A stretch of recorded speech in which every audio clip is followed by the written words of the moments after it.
On peut faire une rétrospective des premiers matchs parce que les deux premières rencontres se sont terminées par la marque de 2-1. Ça s'est terminé en prolongation. Ça aurait pu aussi bien aller d'un côté et de l'autre et la série serait complètement différente. Le match numéro 2 à Jersey aurait dû être remporté par les Devils. C'était le meilleur. C'était leur meilleur match. Exact. Mais ils ont perdu.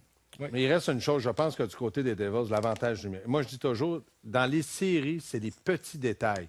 Les mises en jeu, les mises en échec, l'échec avant, l'avantage numérique, désavantage numérique. Écoutez, après le 3e ou 4e match, ils étaient 0 en 15. Ils perdaient par un but, mais ce but-là devait venir en avantage numérique et il ne venait pas.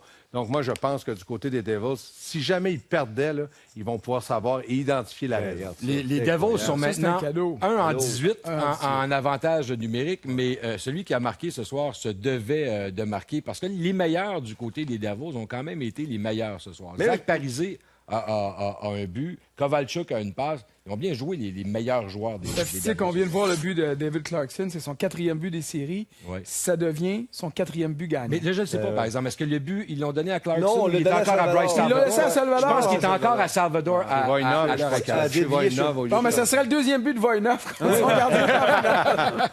Mais la présence de Clarkson a grandement aidé. Puis, je reviens sur ce que Denis disait. Après le 3e match, moi, j'y croyais plus pour les Devils. Non. 4e match à Los Angeles, tu te dis, bof, regarde, le défi est tellement gros. Les voyages entre Los Angeles, New York, ça a beau être des voyages en première classe, puis tout ça.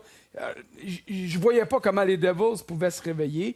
Gagne le 4e, là, ils retournent à la maison, là, il y a un peu de fierté. Et là, à partir de maintenant, là, ils ont toutes les raisons au monde d'y croire. Et ça, là, et c'est pour ça que je dis que ça devient vraiment, là, l'enjeu du prochain match devient... Et ça reste que, moi, je pense, Mario, que la différence, les Kings, ils travaillent, ils ont du talent. Il y a des chances. Du côté des Devils, je persiste toujours à dire qu'ils travaillent autant que les Kings, mais un peu moins de talent sur le temps défensif. C'est les gardiens qui ont changé de chandail. Oui, c'est simplement ça. D'accord avec toi. Parce que moi, là, Stéphane, là, quand j'étais à Jersey il y a 2 ans passés, on avait été éliminé en première ronde par les Flyers. Martin avait été comme ci, comme ça. Il avait été correct, pas comme... Mais dans la finale contre les Kings, je n'ai pas vu Martin, ça fait longtemps, être aussi en possession de ses moyens. Et à partir du match numéro 1, il a toujours donné la chance à son équipe de gagner. Là, regarde, il est solide, il est comme Gaston dit tantôt, du plaisir, il est acrobatique, mais il fait les arrêts. C'est incroyable. Il a souvent l'air tout croche, Mario, mais il est comme ça. Il est comme ça. Il est en plein contrôle de ses moyens, même si il fait des arrêts qui ont l'air un petit peu... Ben, François va nous parler d'un arrêt assez spectaculaire. Qui fait, comment ça s'appelle déjà cet arrêt-là? Les anglophones, c'est celui-là. Ils appellent ça le two-pad stack. Là. Je cherche une traduction intéressante et intelligente. Les deux jambiers à coller, la sandwich Si des vous avez jambiers une à traduction, écrivez à François. Oui, j'aimerais bien ça l'avoir, mais il est le seul dans la Ligue nationale qui fait encore ça. Encore ça, ben oui. Et il est le seul qui va botter les rondelles avec ses jambières. Et à ce moment-là, tu pourrais avoir un ajustement du côté des Kings puis se trouver le moyen d'aller le laisser effectuer le premier arrêt, foncer pour le rebond. Mais ce soir, les défenseurs des Devils ont été excellents pour protéger Martin. On saisit souvent les rondelles qui étaient libres et ça a donné un gros coup de main. Puis Martin, tu parles de la finale. Moi, je l'ai suivi en finale de l'Est contre les Rangers.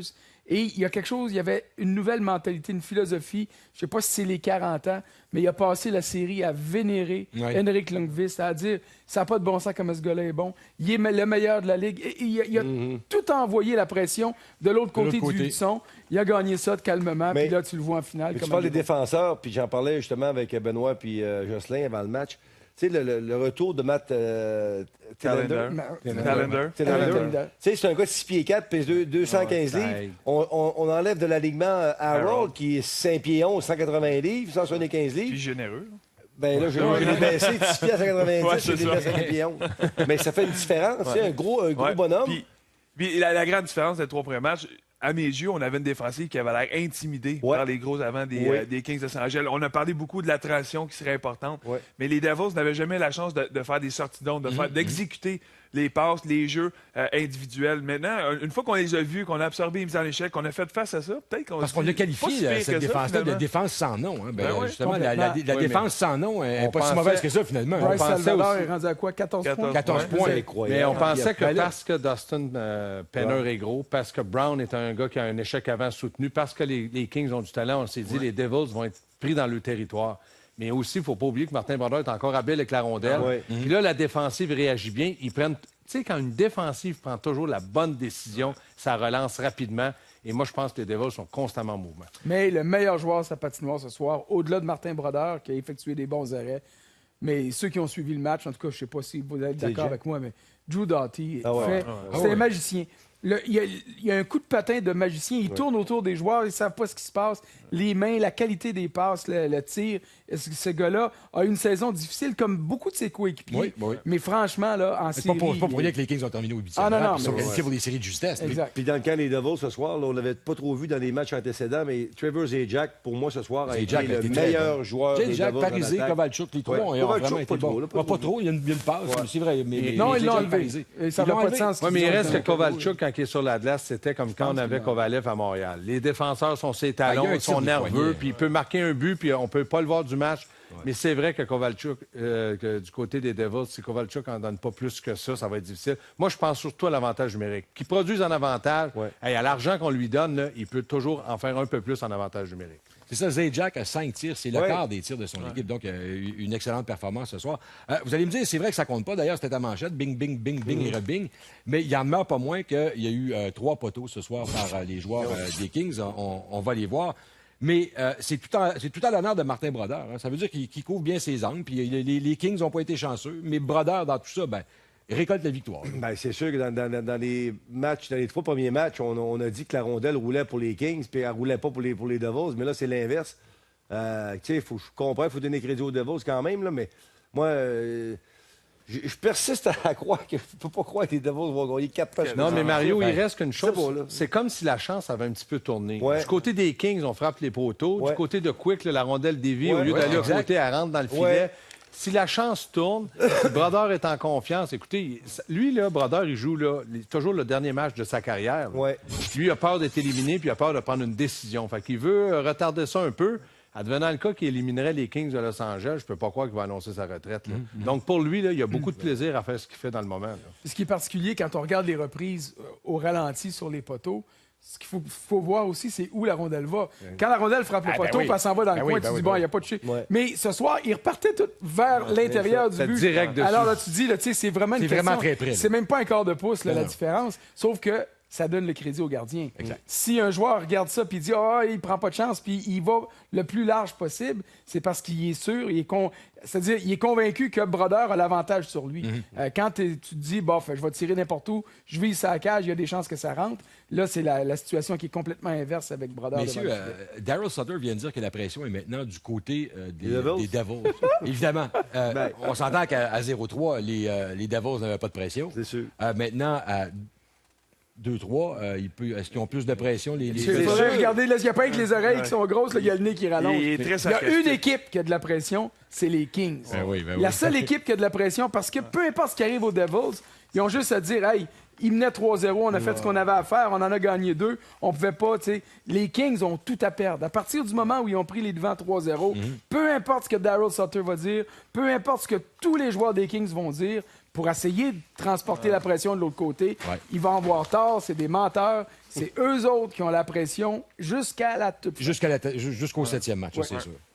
Je ne sais pas si on est prêt pour aller voir Gaston, et on va avoir un petit jeu, mais... on met de la lumière. Oui, on met de la lumière, bon. Alors, on va voir donc ce qui va se passer dans le match numéro 6 au Staples Center. Gaston, donc, tu veux nous parler du but de Justin Williams.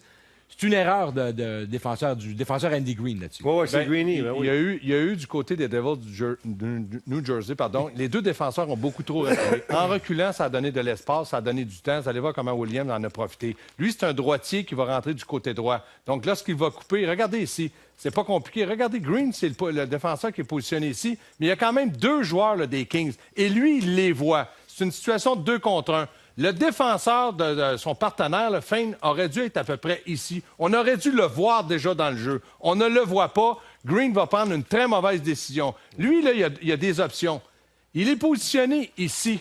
S'il fonce directement sur le joueur ici, ce qui va se passer, c'est qu'on va juste redonner la rondelle à ce joueur-là qui est complètement libre. Mais regardez devant le filet, le Fane, là, lui, il aurait dû être un peu plus près pour couper cet endroit-là. Sinon, là, tout le monde, regardez, une situation d'1 contre 1 ici. Ce joueur-là est avec ce joueur-là, mais le Fane est mal positionné. On a du temps de l'espace. Et regardez bien ce qui va se passer. Ça l'a amené au but de Williams. Et dans la zone défensive, François, les défenseurs, lorsqu'on est près d'un joueur, tu dois rester avec. Sauf que là, Green était mal positionné pour 2 joueurs des Kings. Oui, puis Green n'a pas aidé son partenaire de jeu parce qu'on a suivi ce jeu-là ensemble, Denis et moi. Puis moi, j'ai eu la même réaction que toi initiale de dire qu'est-ce que Fane faisait? Pourquoi il était reculé? Il fallait qu'il fonce pour aller couper la passe. Mais quand on regarde Green commencer son pivot vers l'intérieur, après ça, il retourne à l'extérieur. Là, il ne peut plus suivre le gars. Là, Fane, il se ramasse puis il dit oh, là, j'en ai 2. Je fais quoi? Il est resté sur place puis il a nuit à son ça a donné du temps de l'espace. Mais Denis sait aussi, regarde, on dit tout le temps qu'un défenseur, garde-le vers l'extérieur. Tu t'en viens tranquillement, tu le gardes en angle.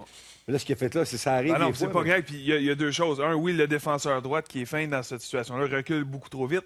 Mais pour venir à sa défense, Brown était sur le côté offensif de son joueur avant, qui est en repli défensif. Donc, il doit respecter Brown qui font souffler, donc il recule. Et Green, la règle d'or, c'est si tu as un bâton de distance ou moins contre un joueur d'avant, tu restes avec parce que tu ne veux pas le laisser prendre le centre et lui donner le temps et l'espace pour décocher un bon tir. Tu as toujours le temps de récupérer vers l'extérieur, mais tu peux jamais le faire à l'intérieur. Parce que tout ce qui se passe entre les 2 lignes bleues, les défenseurs, tu ne bouges pas, tu ne changes pas de position. Si les joueurs se croisent, tu les laisses aller. Quand tu entres dans ta zone défensive, comme Denis dit, quand tu peux lui toucher avec ton bâton, tu restes avec parce que là, tu crées de l'espace. Le problème qu'on a eu du côté des 2 défenseurs, on a ouvert l'enclave. Williams est arrivé dans l'enclave complètement seul. C'est un droitier. Et Martin Brodeur s'est fait battre. Pourquoi? Parce que Fane était positionné devant lui pour bloquer le lancer. Là, tu regardes Fane, là, puis là, il y en voit un qui s'en vient là. Il y en a un autre qui s'en vient là, puis il y en a un autre là. Il priait. Là, dans sa tête, il y a 2 mots. Oh, secours! Ça vient vite, là. On fait une pause de 60 secondes. Au retour, il sera question de Michel Therrien, qui est à son meilleur lorsqu'il est en série. Les Devils sont coriaces. Un 6e match sera nécessaire contre les Kings. Ne manquez pas Hockey 360, une demi-heure avant ce duel. C'est un rendez-vous lundi à 19h30.